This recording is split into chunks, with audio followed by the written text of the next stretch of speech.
A conspiracy theory. Rogue federal agents. It sounds like it's out of a movie, but this seems to be actually legit.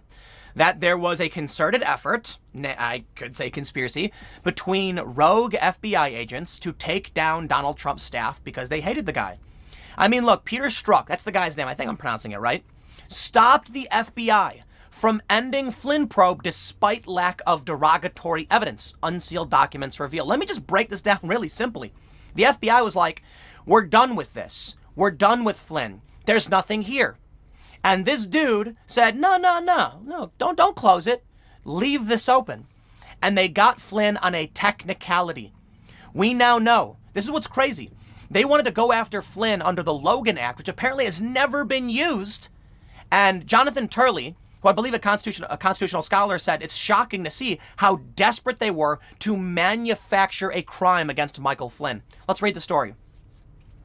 Internal FBI documents unsealed Thursday indicate that Peter Strzok, the now disgraced anti-Trump former head of FBI counterintelligence, ordered the investigation of former National Security Advisor Michael Flynn to remain open even after it was slated to be closed due to a lack of so-called derogatory information.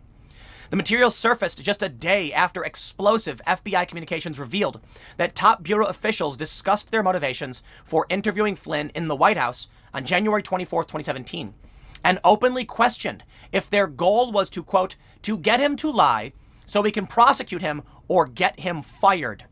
These handwritten notes, written by the FBI's former head of counterintelligence, Bill Priestap, Fox News is told, suggested that agents planned, in the alternative, to get Flynn to admit to breaking the Logan Act when he spoke to then Russian Ambassador Sergei Kislyak during the presidential transition period. The Logan Act has never been used in a criminal prosecution and has a questionable constitutional status.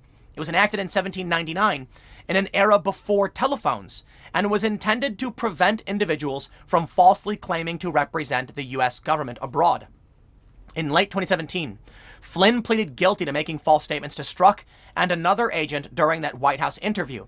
And the only reason he did was because he was scared they were going to go after his son. So he said, fine, I'll take this offer. As far as I'm concerned, I don't think the dude actually did anything wrong, especially with what we're learning now. And he only pleaded guilty to save his son. Thursday's document release shows that on January 4th, 2017, weeks before the fateful January 24th White House interview, the FBI's Washington field office issued a closing communication indicating the Bureau was terminating Crossfire Razor, the newly disclosed code name of the investigation of Flynn. According to the January 4th memo, the goal of Crossfire Razor was to determine whether Flynn was directed and controlled by or coordinated activities with the Russian Federation in a manner which is a threat to the national security of the United States or a violation of federal foreign agent laws. In pursuit of information on Flynn, the Crossfire Hurricane team investigating the Trump team conducted a check of logical databases for any derogatory information on Flynn. The January 4th FBI report states that no derogatory information was identified in FBI holdings. Let me stop and break this one down. An investigation was launched into a 3-star Lieutenant General Michael Flynn, National Security Advisor to Donald Trump, or to his campaign. They were trying to see if this man was working with the Russians, and they concluded he was not. They found no evidence to suggest he was. Strzok decided, so what? Keep the investigation open. And then leveraged against him, we will go after your son unless you plead guilty to lying. So Flynn did. Flynn did nothing wrong, was found in the investigation to have not coordinated or colluded with Russia, and they threatened to go after his family. We're not talking about law enforcement. We're talking about a mafia-style, a mafioso shakedown of a person who served their country. Now, this goes above and beyond insane, if you'd ask me. Look, we better see some prosecutions on this one. I mean, the evidence is out. We can see it. We know what he did. The memo also discusses additional FBI efforts to check information on Flynn, apparently through other U.S. agencies. Just like the FBI, they also found no derogatory information on Flynn. The FBI's investigation of Flynn also included reaching out to a confidential human source and an analysis of Flynn's travel. The confidential source informed the FBI of Flynn speaking at an event which remained redacted. The CHS further stated that Flynn had dinner and drinks with those in attendance and took a cab and a train with an unidentified individual whose father may be a Russian oligarch. That may be a reference to Svetlana Lokhova, a Russian academic and author who has disputed any ties to Russian intelligence and has defended her brief interactions with Flynn, including in interviews with Fox News.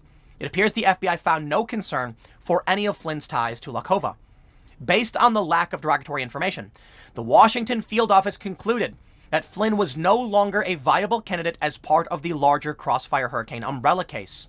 Furthermore, the author of the memo noted that since Flynn was not specifically named as an agent of a foreign power by the original Crossfire Hurricane predicated reporting and discussed the absence of derogatory information or leads, he also wrote that at the discretion of FBI management, Flynn was not interviewed as part of this case, closing procedure. The January 4th memo concluded with this paragraph. The FBI is closing this investigation. If new information is identified or reported to the FBI regarding activities of Crossfire Razor, the FBI will consider reopening the investigation if warranted. Yet on the same day, January 4th, 2017, Strzok instructed the FBI case manager handling Crossfire Razor to keep the investigation open. Hey, don't close Razor, Strzok texted an unidentified individual.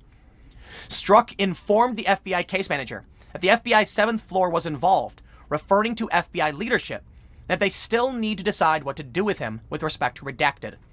It's currently unknown why Strzok directed the FBI case manager to keep the Flynn investigation open. However, the timing of emails between Strzok and ex-FBI lawyer Lisa Page seemed to suggest that they used the Logan Act to keep Crossfire Razor alive.